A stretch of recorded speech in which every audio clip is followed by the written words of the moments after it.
Welcome to DY news. చిట్వేలి సమీపాన స్తంభారాయుడు స్వామి దగ్గర అత్యంత వైభవంగా ఉత్సవాలు. అన్నమయ్య జిల్లా చిట్వేలు మండల స్థానిక పరిధి గుడ్లవారిపల్లె గ్రామం సమీపాన స్తంభారాయుడు స్వామి కమిటీ సభ్యులతో అత్యంత వైభవంగా ఉత్సవాలు జరుపుకుంటాయి. నూతన సంవత్సరంలోకి అడుగు పెడుతున్న సందర్భంగా ఇక్కడ పూజారి వెంకటయ్య వారు స్వామివారిని ప్రతినిత్యం వారిని ప్రత్యేక అలంకరణతో పూజిస్తారు. ఇక్కడి ప్రాంతం అడవి ప్రాంతమైన ఒకనాటిన స్వామివారి కృపతో ఇక్కడ పల్లె వాతావరణంగా ఏర్పడి భక్తుల పాలిట నమ్మకమైన దేవుడిగా ఇక్కడి వాసులు కొలుసుకుంటారు.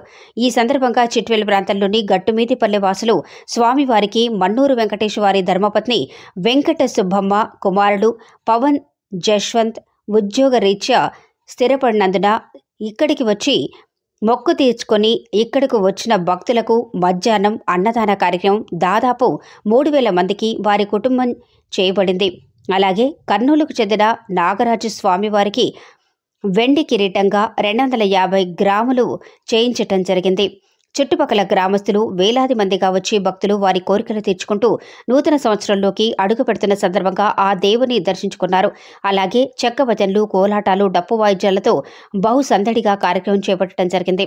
ఈ కార్యక్రమంలో గ్రామ కమిటీ సభ్యులు, గుడ్లవారిపల్లె, లక్ష్మీపురం, వైఎస్ఆర్ నగర్ తదితర గ్రామాలు ఈ ఉత్సవాలను కార్యక్రమంలో పాల్గొనడం జరిగింది.